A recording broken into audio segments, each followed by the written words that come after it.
Hey guys, I hope everyone is warm and safe on this Thursday night. I'm coming at you live from my office at Cornerstone of Recovery, where I've had a couple group and family therapy sessions this evening. I'm just going to spend the rest of the night working on this lecture on classical conditioning. I did this lecture this afternoon in class, thanks to the 80 or so of you who were in class today, and I hope the rest of you guys are safe and are able to understand everything I'm about to teach here through this new software called Camtasia. I hope you can hear me all right. This is the first time that I've used it, so we'll see how it goes.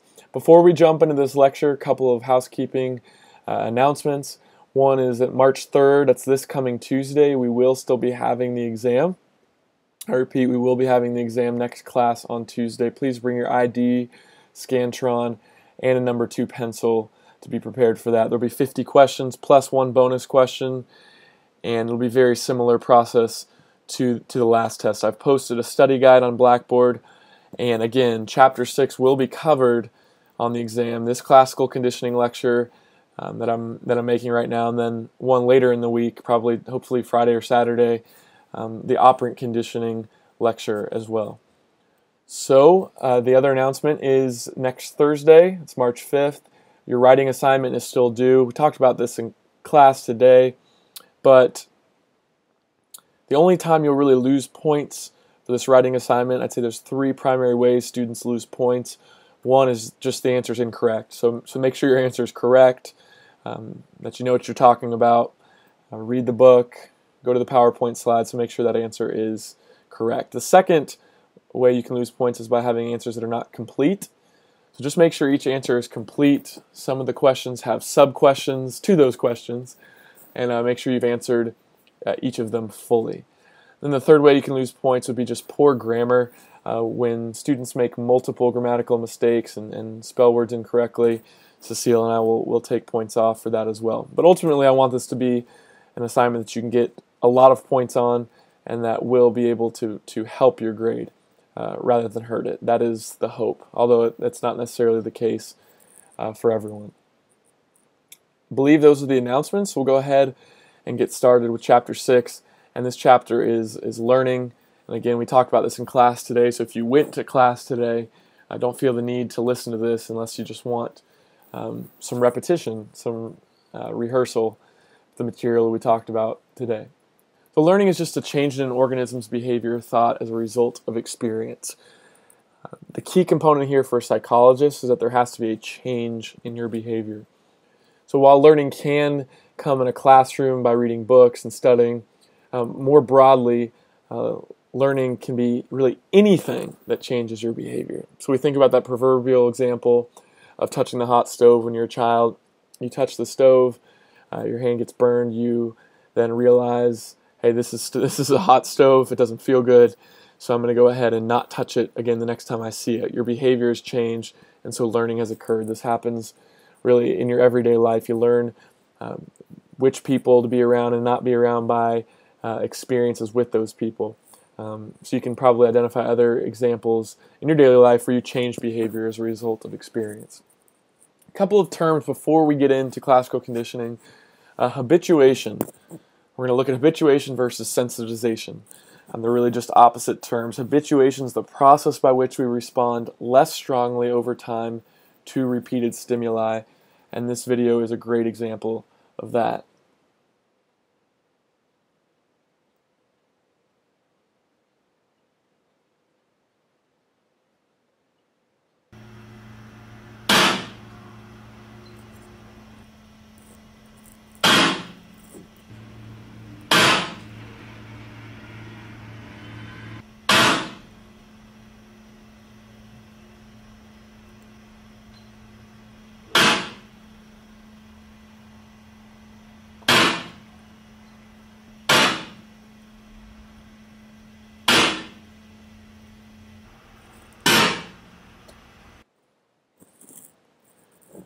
I hope that didn't startle you guys too much. I should have warned you about those loud noises, but as you can see, the rat there responded less strongly over time when that noise was repeated. So a really good example of habituation in everyday life is someone who lives near some train tracks or near an airport, and so there's these loud noises at first that really bother them. Maybe they hear the train that keeps them up at night, or they hear the plane that keeps them up at night. But after some time, when the stimuli is repeated, they respond less strongly to it. That sound kind of just goes away for them, and they no longer hear it as if maybe someone who's coming into that home for the first time. The opposite of habituation is going to be sensitization, and that's responding more strongly over time when repeatedly exposed to stimuli. So sensitization is, again, when something happens over and over and over, we actually respond more to it when it happens repeatedly. The example I used in class today that I think is a good one is just when someone's tapping their pen next to you in class, or when I took the SAT, there was a girl who had this kind of wheezing sound when she breathed. It was like a rumbling breath that was really noisy and loud, and the more she did it, the more annoyed I got. It almost became louder and more annoying in my mind, and that's sensitization. So in general, habituation and sensitization differs for each person. We won't all habituate or sensitize to the same thing, so this is individual. The other thing I talked about today is that habituation, we tend to habituate to things that we perceive to be safe and that we perceive to be not annoying. So if something is safe and it's not particularly annoying, we'll habituate to it. We sensitize to things that we deem to be dangerous and that we deem to be really annoying. So just understand the difference between habituation and sensitization. That brings us to classical conditioning, the first component of learning. Whereas conditioning in general is just forming associations among stimuli, and that's what we're going to show through classical conditioning. And the main way we're going to teach classical conditioning is Pavlov's dog. So if it was confusing at all, conditioning, you don't have to know the difference between conditioning and classical conditioning, but classical conditioning is just one form of conditioning that we're going to talk about. So here is a great example of classical conditioning.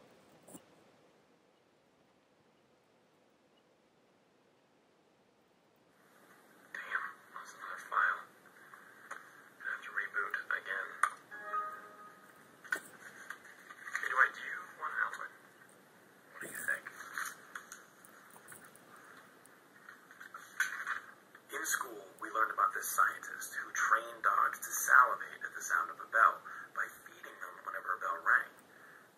So for the past couple weeks, I've been conducting a similar experiment. What? One Alta? Okay. Alta? Sure. Invite. Invite. Yes.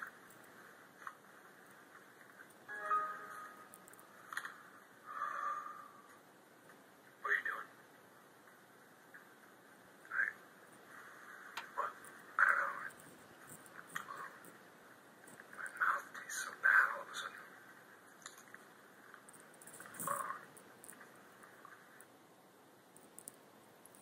Love the Jim look into the camera. But what Jim was doing to Dwight was a great example of classical conditioning. He was pairing two stimuli together. He was pairing the noise from the computer with the Altoid. So that's what classical conditioning is pairing these two items together. I talked about this in class today, but think about in terms of phobias. Someone maybe had a bad experience with a dog as a child, and so they come to associate a dog with a painful experience. So then later on, even just a sight of a dog or thinking about a dog will cause that discomfort or pain. And so Pavlov's dogs is a great example and a great way to teach classical conditioning.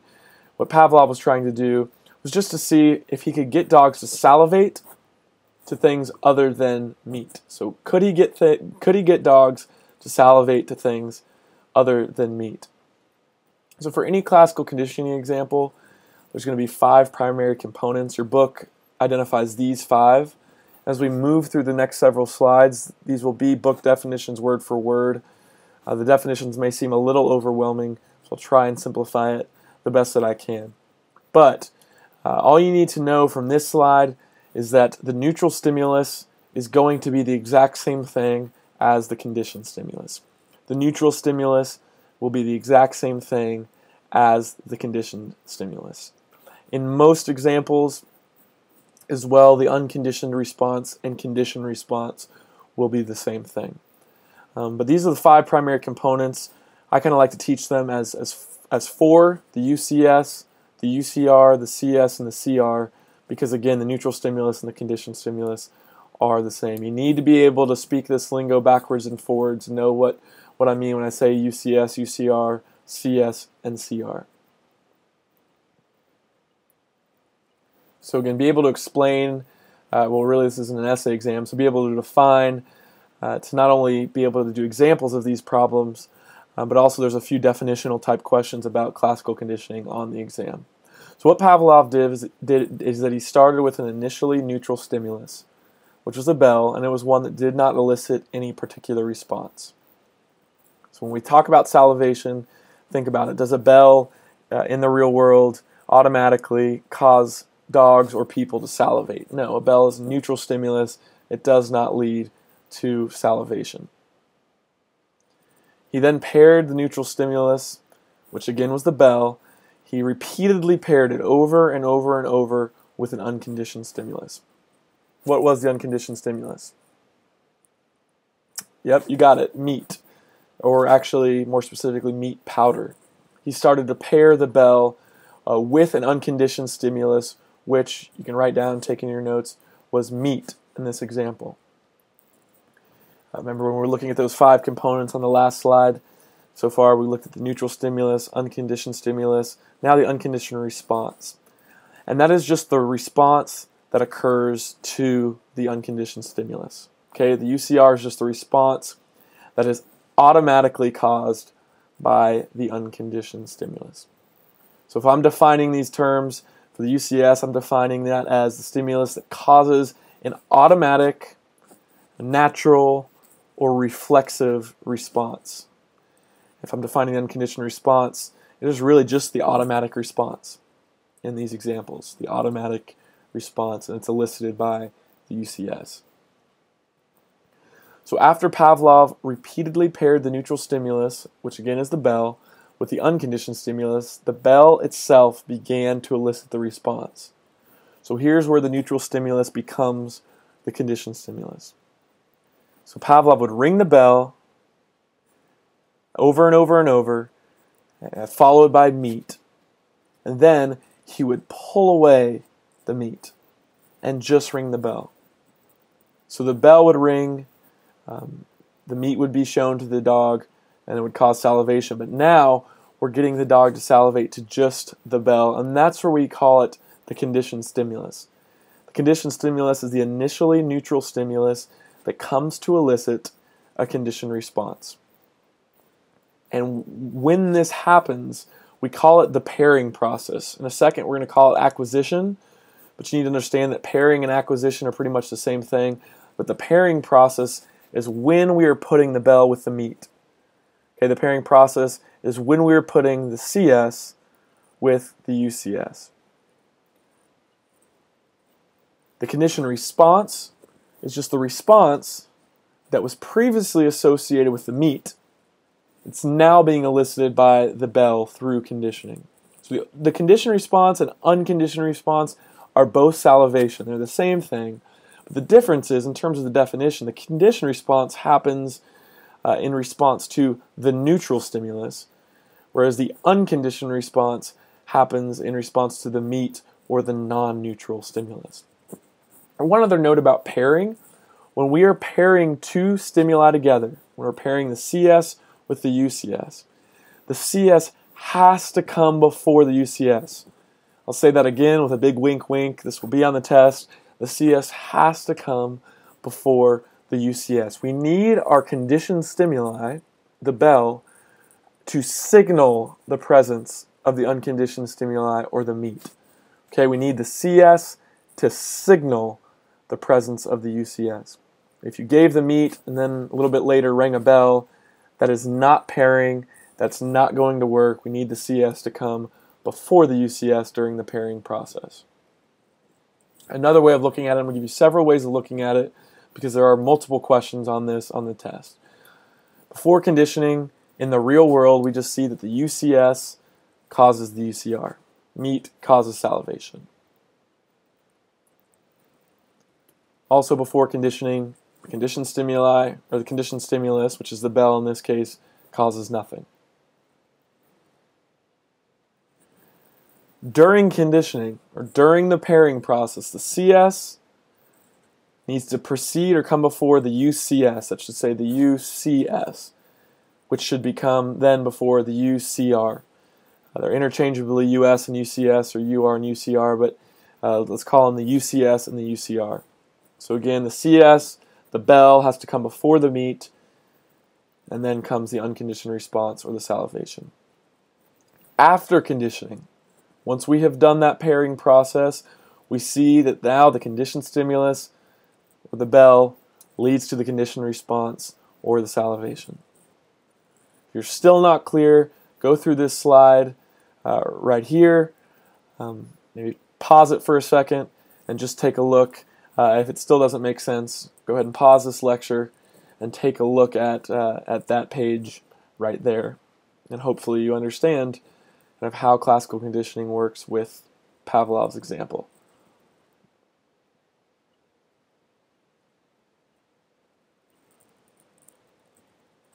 So there we see the meat cause salivation.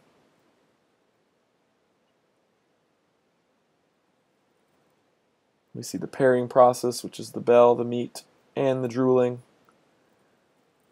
And now we just see the conditioned stimulus and the bell cause the conditioned response, which is the salivation and drooling.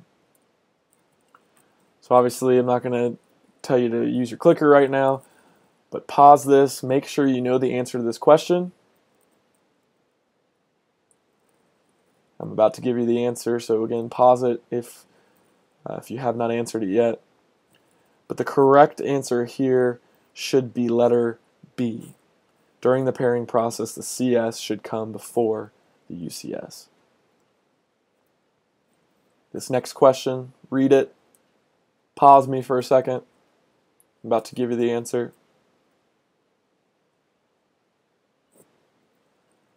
So in this example, the correct answer is the conditioned stimulus, letter C. So letter C is the correct answer here. Think about the unconditioned stimulus, the UCS, was initially automatically reflexively making Jan feel warm and happy, is time with her boyfriend. So the UCS would be hanging with her boyfriend. The UCR would be feeling warm and happy. And now this previously neutral stimulus, this song, she has now come and paired the song with her boyfriend. So now the CS is the song, which causes a conditioned response of feeling warm and happy in response to the song. So if I could draw a little line from A to C, we're always pairing the CS with the UCS. A couple other examples, a couple other terms before we get into the examples here. There's three other terms I want you to know about. One is acquisition. So acquisition is when we gradually learn or acquire the conditioned response. I've been labeling this as the pairing process throughout this lecture so far. When we are putting the CS with the UCS, after we do that multiple times, for every dog, for every person, it's going to take a different amount of times. But once we start to see the conditioned response, once we start to see the salivation in response to the bell, we have acquired that response. That is acquisition, when we learn or acquire the conditioned response. And that comes by repeatedly pairing the CS with the UCS. Extinction, and this is a mouthful, but I'll read the book definition. It's a process in which the CR decreases in magnitude and eventually disappears when the CS is repeatedly presented alone without the UCS. Again, a mouthful. The conditioned response, the CR, you should just write salivation right above CR there. Salivation or CR decreases in magnitude and eventually goes away completely when the CS, or the bell, is repeatedly presented alone without the meat. So if we begin to ring the bell and we do not give them the meat afterwards, if we continue to ring the bell over and over and over, extinction will occur. You at least need to occasionally show them the meat again or give them the meat for the conditioned response to continue. If not, and you only ring the bell without the meat, After a certain amount of trials, extinction will occur and the conditioned response will disappear. A really weird thing that Pavlov came across in his study was this phenomenon known as spontaneous recovery. We don't know exactly why it occurs, but it's after extinction, when this conditioned response has disappeared. If we wait a certain amount of time, if say a day later, a couple days later, we go back to that dog and ring the bell again, which is the CS here in this example. If we ring the bell again, maybe a day or two later, that seemingly extinct conditioned response of salivation seems to appear again for just a few trials. Okay, so spontaneous recovery is after extinction. If we wait long enough for the optimal delay, we can ring that bell again, and then for just a couple of trials, we'll see salivation occur again before it disappears completely. So in class today, we spent a good 15 minutes doing some examples, and that's obviously not the correct link. So in class today, we looked at multiple examples, and I have posted this really example sheet with all of the correct answers on Blackboard. So when you go over this, when you're studying for the weekend, I'd look at these without the answers, and I'd be able to fill these out without my help on Blackboard. So what I would say to do is to pause me right now, go ahead and download this sheet from Blackboard, because I'm just going to go through each one of these fairly quickly. So you pause me and go ahead and do each one of these problems 1 through 6, and then we'll come back together and do little Albert in a second.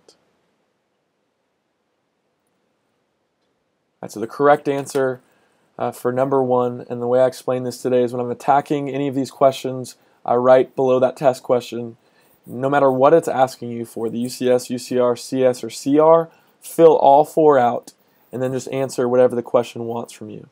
So again, we know the responses are typically the same. They may not be word for word the same, but here they are. We see that the response is that this person jumps back. So my question is, what initially causes the jump back? What initially, automatically in the real world causes people to jump back? Well, hot water is the UCS here. The conditioned stimulus, which again is the neutral stimulus, is the sound of the flush. Okay?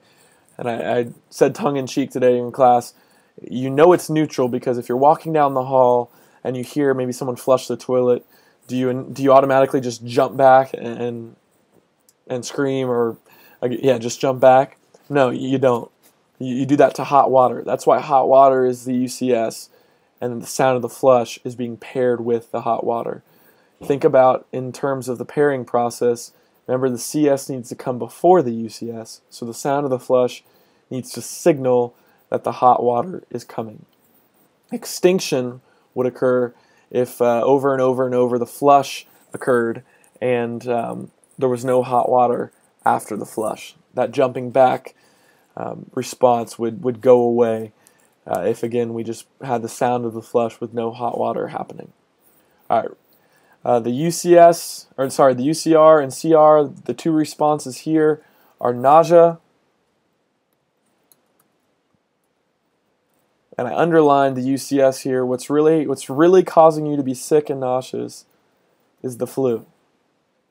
What you have paired with the flu is that piece of pizza. So the smell of pizza is the conditioned stimulus. I told an example in class today. I had a stomach bug. I was on a road trip, and I went to Sonic. And that night, when I got home from Sonic, there was all sorts of bad stuff coming out of my body. But what initially caused me to be sick was a stomach bug. The UCS was the stomach bug. The UCR then was the vomiting. The conditioned stimulus was that meal that I had at Sonic. So Sonic, I can't eat Sonic food to this day because of that horrible experience. I want you guys to identify some times where this aversion has happened, called a taste aversion. Do you guys have a restaurant or a meal or specific food that you won't eat at because of a similar situation like this? Here's one where the response is not written twice, it's only written once. The conditioned response is actually written here. So the conditioned response is feeling uncomfortable, feeling nervous, getting butterflies in her stomach, palms becoming sweaty. I'll just call that discomfort. Nerves, fear. So we know that the UCR is going to be something very similar to that: discomfort, nerves, and fear. So my question is, what initially causes the discomfort, nerves, and fear? Yep, it's the car accident. The car accident causes the discomfort and the pain and the nerves and the fear. Now, what has been paired with that car accident? Well, approaching the intersection. An intersection by itself is neutral. You don't usually get fear, discomfort, nerves on any intersection. But here we've paired this CS, approaching the intersection, with a car accident. 4, really quickly, the response is just nerves, discomfort,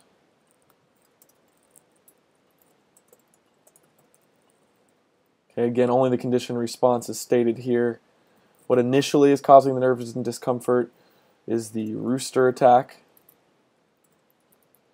What now causes nerves and discomfort is just seeing a rooster. If you have questions on any of these, just shoot me an email and I can answer why I'm doing what I'm doing. 5, again, the response is only listed once. The response is the flinching.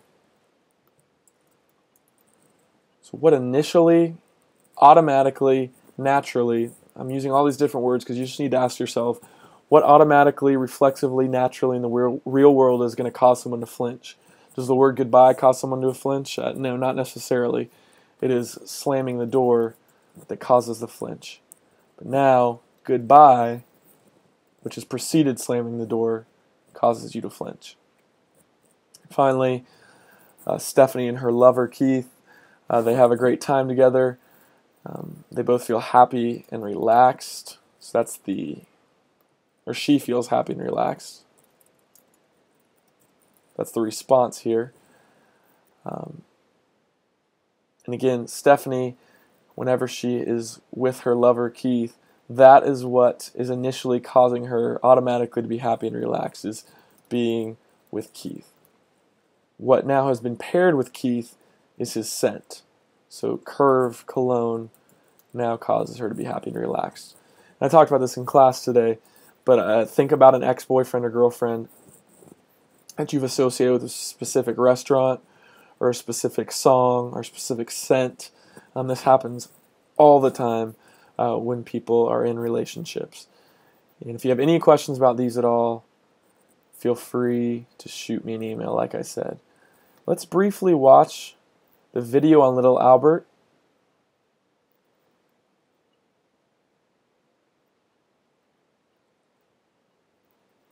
Let's see if I have that. Well,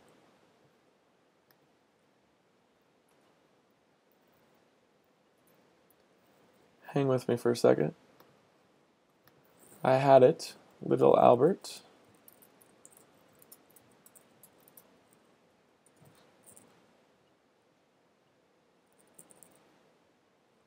We'll watch this shorter one right here, and then we'll talk about it.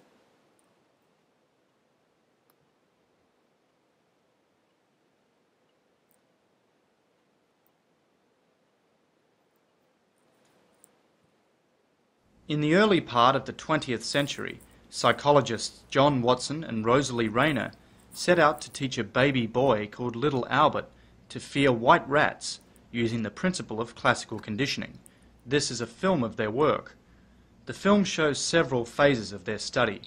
First, as you see here, the investigators demonstrated that prior to conditioning, Little Albert had no fears of any animals, including, of course, white rats.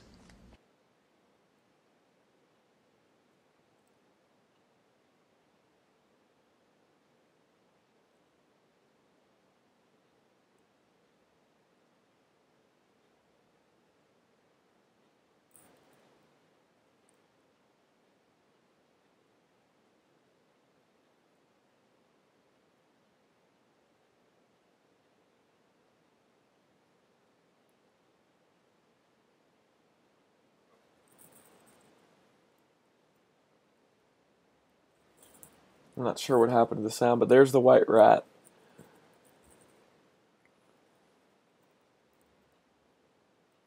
You'd think a rat might scare a child, but Albert loved that rat.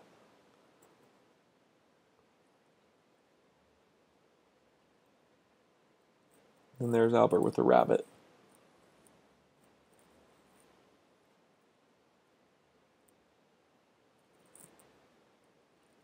Watson and Rayner then sought to teach Albert to fear white rats through classical conditioning.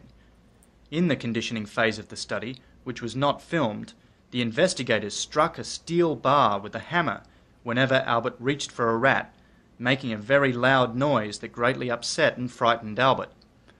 After 6 such pairings of the loud noise and the rat, it was believed that the boy had been conditioned to fear white rats. That is, Albert was now expected to react fearfully to white rats whether the rats were paired with loud noises or not. In this next film sequence, we see Albert interacting with a white rat after the conditioning process. The investigators believed that the child's reaction during this trial demonstrated his newly acquired fear of white rats. Finally, the investigators expected that little Albert's conditioned fear of white rats would generalize to stimuli that were similar in key ways to a white rat. In this film segment, they were trying to demonstrate that the child now also reacted fearfully to similar objects, such as a rabbit, a dog, a furry object, and a white mask worn by Watson himself. We will leave it there. So, what you heard there, if we go back to this document, is that in this example, fear, crying, screaming is the response. What automatically, naturally caused Albert to scream and cry and be afraid? Well, the loud noise. What did he start to associate with the loud noise? Well, the white rat. And the video didn't really do a great job of showing this because, again, the conditioning process wasn't actually recorded. So the white rat, the conditioned stimulus, needs to come before the loud noise. So he would see or reach for the white rat, then the loud noise would come. The other way around, it would not be as effective. And so we're going to talk about that to help explain stimulus generalization and stimulus discrimination. Stimulus generalization is the process by which conditioned stimuli that are similar but not identical to the original conditioned stimuli elicit a conditioned response. Again, very wordy. But when we just go back and look at that example, we know that the conditioned stimuli in the little Albert example was the white rat. And I think in class today I said he began to generalize that conditioned response to other similar objects, and I said one was a white rabbit. As you saw there, the rabbit wasn't actually white. It was just a furry rabbit. A mask with a beard also caused this conditioned response. The dog caused the conditioned response. So stimulus generalization is just when we generalize that conditioned response to other conditioned stimuli. Okay, when we generalize that conditioned response to other conditioned stimuli that are somewhat close in nature to the original conditioned stimulus. Generalization gradient, you won't need to know this for the test. Each person has their own continuum, on one end being stimulus generalization, on the other end being stimulus discrimination. And so this gradient just says, here are some things that we generalize to, here are things that we discriminate. And remember, discriminate just means we tell the difference from. And every human being has their own generalization gradient. So for you and I, we may not have generalized that fear to a dog because we can tell the difference between a rat and a dog. But for Albert, he generalized that fear to other stimuli. That stimulus-stimuli thing, it's hard to say, plural or singular. You guys should try it sometime. All right, I got to keep myself entertained.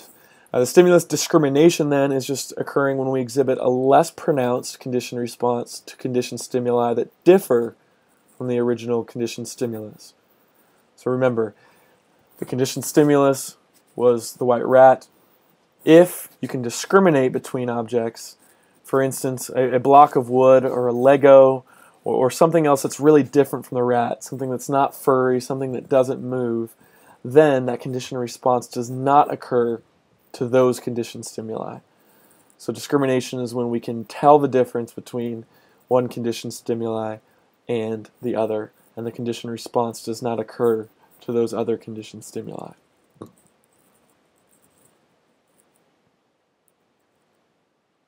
So in the little Albert experiment, the conditioned stimulus is the what? Pause this, answer it. You are correct. The conditioned stimulus is the white rat, or the rat, letter C is the correct answer here. The loud noise, if that's what you chose, would be the UCS.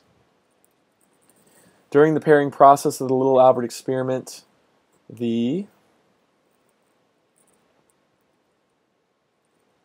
yes, letter A is correct. The rat needs to come before the loud noise, the CS before the UCS. So this happens in daily life all the time. I just want to jump ahead to talk about classical conditioning and advertising. All right, we were talking about classical conditioning and advertising. You will be tested on this. And if you're under the age of 18, maybe you should just look away from the screen for a second because there's a couple, maybe PG-13 slides here. So there's that slide. And then there's that dude. I propose to you, or ask you this question: what the heck do those women, have to do with that Hardee's burger? Or what does that guy have to do with zesty Italian dressing? Am I supposed to believe that if I buy that zesty Italian dressing that somehow I'm going to look like him? Or I don't know. But this is what advertisers do. They use classical conditioning to pair a product with an attractive model. To pair this product with an attractive model. So in this example, if you're writing these notes down, I showed people on the board or on the document board in the class today, if you write down UCS, UCR, CS, and CR, okay, you can write down the response for both responses is going to be excitement, arousal, happiness, positive emotions. The responses are positive emotions, arousal, excitement. Not necessarily sexual arousal, but just a physiological arousal when you see this picture. At least for a heterosexual female and a homosexual male. Advertisers don't think we're stupid. They know that those are the two responses, but they don't think that my mom and my sister are going to walk down the aisle, see zesty Italian dressing, and just start reacting with a swoon or just this hot sweat by seeing the dressing. But they want you to pair the dressing and this man together so you have these good emotions and feelings and excitement and arousal. So in that example, when you're writing down the UCS, UCR, CS, and CR, the UCS here is the hot guy. The UCS is this dude, right? And that causes the excitement and positive emotions. What we are pairing with this guy, this previously neutral stimulus, let's say salad dressing is pretty neutral. The salad dressing, the zesty Italian dressing becomes the conditioned stimulus, which now causes good feelings or emotions. So here, that might be a little bit of a stretch because you might not think salad dressing causes positive emotions or excitement, but advertisers do that with their products and pleasant songs, their products and colors that might make you feel just happier, and also with attractive models. So that is how classical conditioning works there.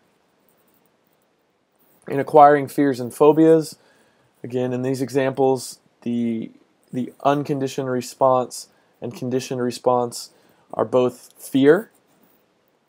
What happens is the UCS, or the unconditioned stimulus, is maybe a bad experience with, let's say, a dog. Someone who's afraid of dogs has the UCS would be maybe a dog attack. Think back to the rooster example that we were talking about. So the UCS is the dog attack. That caused a UCR of pain and fear. And now the CS, or conditioned stimulus, is maybe the sight of a dog or coming into close contact with a dog, and that causes the conditioned response of fear. I know these are a lot of examples, but write these down because most of these are on the test, or at least some of these are on the test. We use aversion therapy at times to treat addiction. And so what we try and do with aversion therapy, someone who, say, is an alcoholic, we want to pair, we have them take a medicine or medication that causes them to vomit when they drink alcohol. So now this alcohol, which used to cause these good positive feelings, are now causing vomiting and intense pain. And so we're causing a new conditioning to occur, breaking that conditioning between alcohol and good feelings, and now making a conditioning process between alcohol and pain and vomiting. It doesn't happen a whole lot anymore, but that was one way that they used to treat alcoholics and drug addicts. There are the beautiful people again. Sorry. One form of treatment for phobias is known as systematic desensitization. In systematic desensitization, we ask the patient to come up with a hierarchy. So, like on a scale from, give me 8 different. There are 8 different examples here on this slide. They give you 8 different experiences or events from scariest to the least scary. Okay, they give you a hierarchy of events from scariest to least scary in a phobia example. So if you look at the top left box here, we'll have to learn how to use the telestrator. If you look at the top left box, the woman is just looking at a picture of a spider. On her hierarchy, she rated that as the least scary of all. At picture number 2, she's now picked up the picture of the spider. And the third picture, the psychologist or therapist is dangling a fake spider there. 4, the psychologist or therapist is holding a fake spider. 5, the patient is holding the fake spider. And then we actually move on down her hierarchy to something that's scarier, which is having the real spider, number 6, in the room with her. And number 7, the real spider is now out of the cage. And the psychologist or therapist was holding the spider. And finally, in box 8, she's able to hold the spider without freaking out. What we're doing here is breaking the conditioning, breaking that phobia by allowing her to learn new responses to a spider. In addition to just showing pictures of the spider and getting all the way down to her touching the spider, we're teaching her maybe breathing and relaxation techniques or more pleasurable feelings and experiences when she is holding the spider. So she's learning to break that fear response and turn it into maybe a more relaxed response. So in sum, think about classical conditioning happening in daily life. Positive emotions with your girlfriend's perfume, or a negative emotion with an ex-girlfriend's perfume, or a song that you guys used to listen to together, or whatever. There's also conditioning between when you're in a dark alley, people's heart rates, just darkness in general. Dark alleys are associated with higher heart rates, crying in certain songs. So I can think back to my grandma's funeral and the song "I Can Only Imagine" by Mercy Me. When I hear that song now, it makes me emotional because I heard that song at my grandma's funeral. And then finally, heart rate and public speaking. Think about how many of you have higher heart rates just when you get up to speak in front of people. Where it becomes really a phobia or maybe a disorder is where I have patients that I work with. This is such an intense fear where they avoid public situations. They maybe can decide not to go to class anymore. They skip their speech. They maybe don't take classes in general just because they'd have to give a presentation. When it becomes this avoidance behavior, then we see it as being more problematic or maladaptive. Sorry, there is one last thing, and I'm not sure if this will be on the test exactly or not, but it's called scapegoating. So we, in the profession, have things that we call scapegoat foods. So scapegoat foods, write that down. And when I say we, the medical field has developed the scapegoat food process for cancer patients who are undergoing chemotherapy. So when you think about chemotherapy, a physiological reaction that happens in response to chemotherapy is nausea or vomiting. So in this example, we have a UCS of chemotherapy. causing a UCR of nausea. The problem is with some, not all, cancer patients, is the conditioned stimulus is whatever just preceded that chemotherapy. So the conditioned stimulus is a meal, let's say. And now conditioned response is, again, nausea. What happened is the chemo initially and reflexively and automatically causes nausea. But what happens with some of these patients is that if they eat a bunch of different meals before chemo, they start to get sick and nauseous in response to those meals. So a scapegoat, when you think about a scapegoat or a fall guy, something that takes the fall, what they'll do, what doctors will do is come up with one food, the scapegoat food, for a patient to eat before chemo. So even if that food, if they eat that food over and over, maybe more of an unfavorable food, we still want to get them to eat that food and not a bunch of different foods before chemo, because we want that one food to be the conditioned stimulus. Instead of 15 meals being the conditioned stimuli, we want one meal to be the conditioned stimulus that leads ultimately to nausea. So then when they're off of chemo and they're done with treatment, hopefully they'll just be that one meal that makes them feel that way and not these 15 meals that they used to do before undergoing chemotherapy. I believe that's all I have for this lecture. If you have questions about this, please ask. Email me. I know with the snow and the ice and this crazy schedule, probably a little stressed or overwhelmed about this test. The study guide is comprehensive. There's a couple reading questions in there. If you have any questions on the study guide or these slides, let me know. I will also have an operant conditioning lecture coming up very soon. Y'all have a great night and a great weekend.